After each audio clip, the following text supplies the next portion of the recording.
That was the main, when you're coming from Cincinnati to Covington, you went through, when you went through Florence Main Street. Right. And then you went down, went to 25 to go to Lexington, and that's how you went through. So that was the main road. So they prospered quite a bit by being in that location on Main Street. It was across from, I don't know if you all remember Denham's Drug Store, where Campbell Insurance used to be. That's where that bank was located. And it stayed there until 1956. And in 1956, the Florence Bank, and not only the bank, but almost all the merchants there, were having problems with parking their cars. And there just wasn't enough space to park cars. So the members of the bank said, we've got to get a place that's bigger and also has more parking available. And they went south a couple blocks down to it was a 4225 then, it's Dixie Highway now. And you recall where the Florence Drive-In was. It was basically across the street and up a little bit from the Florence Drive-In. And I believe it was it Ragland? I believe it was Ragland a business, Pottery. Ragland Pottery was the building they went ahead and said, this is ideal for a bank. We're going to put a vault right in the middle of it, and we're going to make a bank. And do you know, that not only worked, we expanded maybe 3 times from that point. But that bank lasted until the bank was actually sold. So that was the main office for so many years. In January 2nd, 1955, that's when the move was made from Main Street down to 2542. At that time, the president and chairman was Clint Blankenbecker, and the board of directors were W.R. Davis, Ben Dohm, John Delahoney, Bill McAvoy, Bob Rouse, Robert Eastman, and Perry Barlow. And Perry Barlow, I didn't know this, he was an original member of the board of directors in 1904. That's my grandfather. That's unbelievable. That is you talk about loyalty, that is loyalty. So he was very influential in the stability factor and convincing people in the community this is the place to be. 1977 is when the Florence Deposit Bank built its first branch. It was on Mall Road. It was across from Chuck E. Cheese. It's still there, that building, that branch is still there. We were one of the first, I think one of 3 other businesses that were on Mall Road at the time, other than the actual mall. The mall was built in 76, 77, and we came in 77. And believe it or not, I was a branch manager at the time at that branch, and there was not one stoplight on Mall Road. I could go home to lunch, and I lived on 42 by the Lions Park. I could go home to lunch and be there in 3 or 4 minutes. Try doing that now on Mall Road, especially during the lunchtime or whatever, you know. So that was interesting. A few years later, we went ahead and built a branch right down the road from here on Burlington Pike, right near the library. And then we built a branch inside the mall a few years later, and then finally we built a branch on US 42. I'm trying to speed through this so we can get to the gist of what it was like to be a local banker at the time. And I got about 3 minutes to do it. Things started changing in the community. It became larger, more people, and vast majority of it was good things, but there were some negative things. Do you know from 1904 to 1981, the Florence Deposit Bank was never robbed?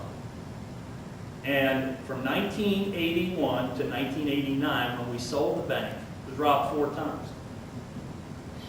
That tells us, I was involved in one of those robberies, by the way. I didn't pull it, but I mean, I was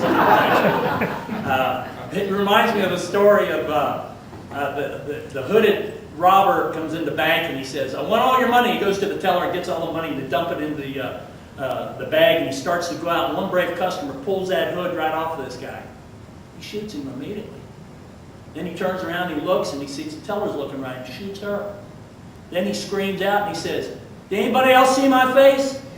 And all the people in the bank, they all looked down at their shoes, and there was silence for about a minute. And finally a voice came up saying, without raising his head, saying, yeah, I think my wife got a good look at you.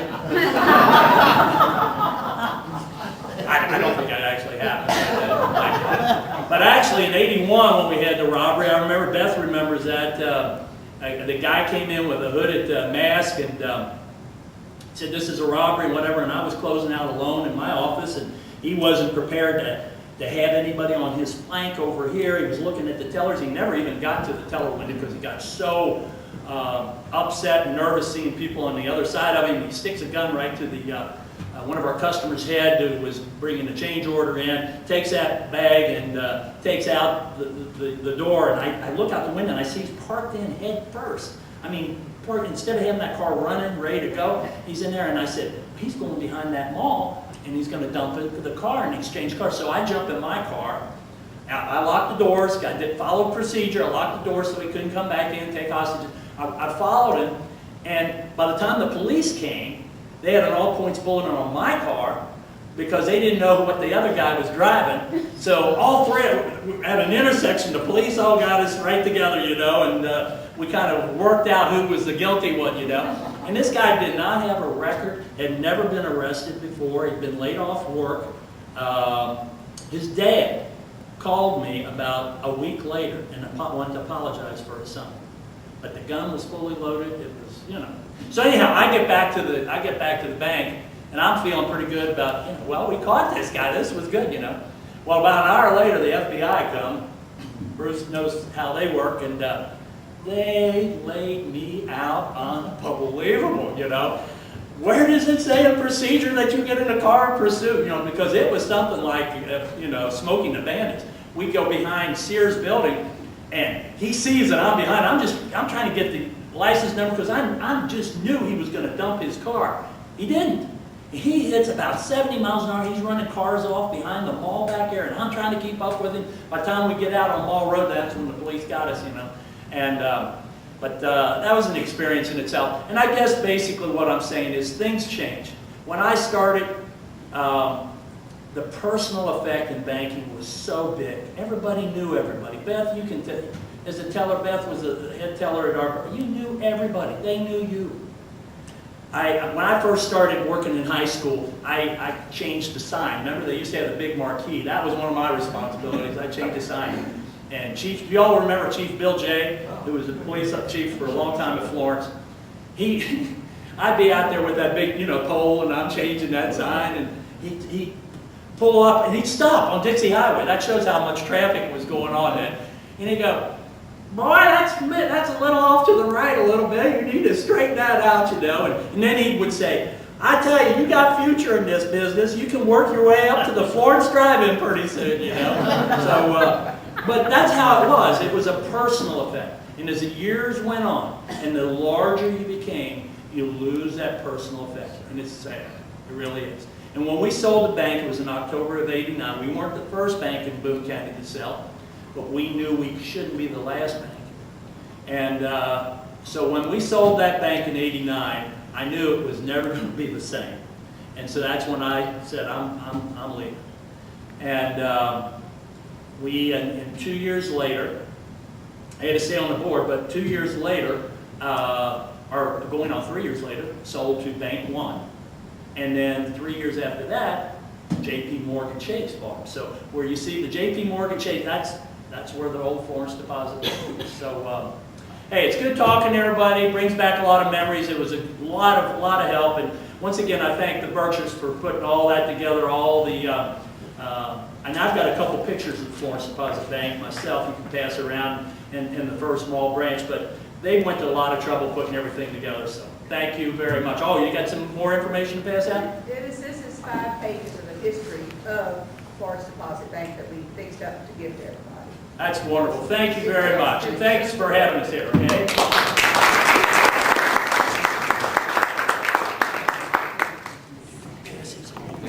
Take a look at the You picture. done a good job. Thank you, sir. I appreciate it. Here's something I found. I don't know where you get used.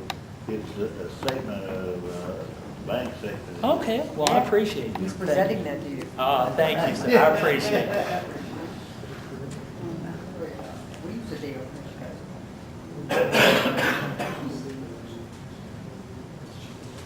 We supposed to be at this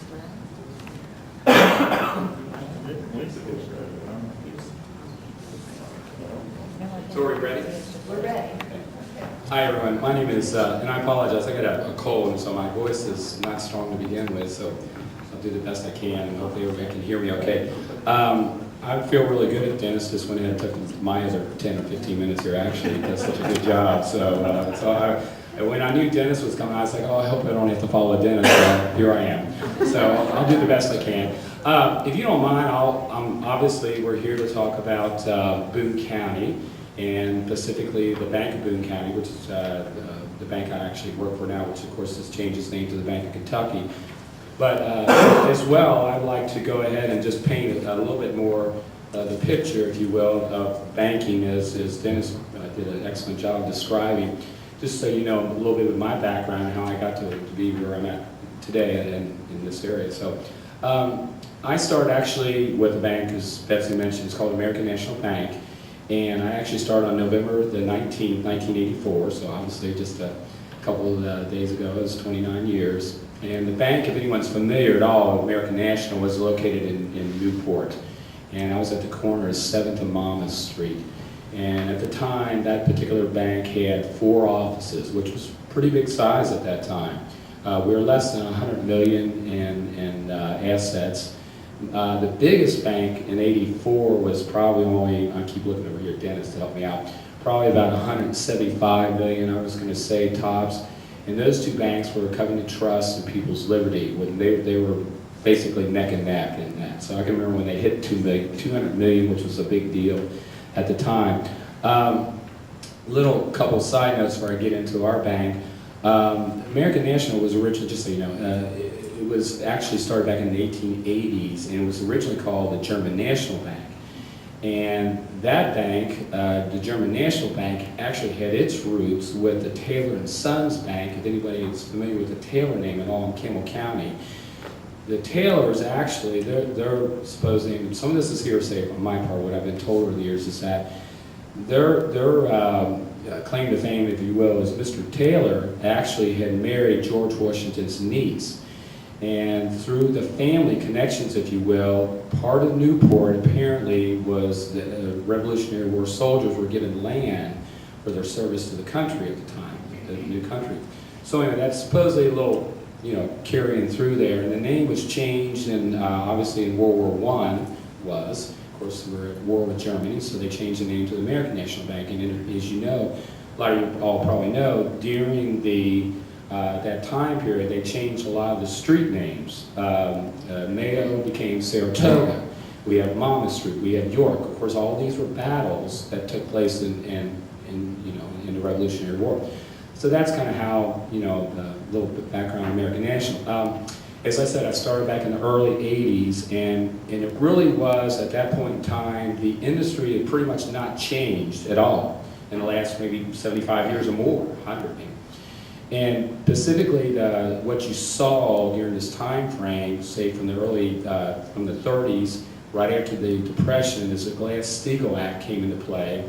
And what that did pretty much is regulated the banks to the point where it was really tough to fail as a bank because of the strict regulations.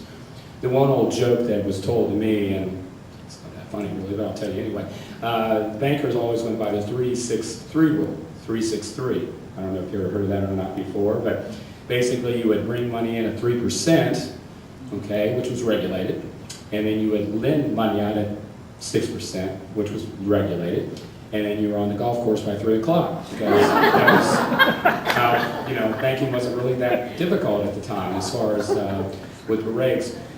This was said that the competition, basically, what drove all this was what they call the Monetary Control Act of 1980, and that was the deregulation of the banking industry.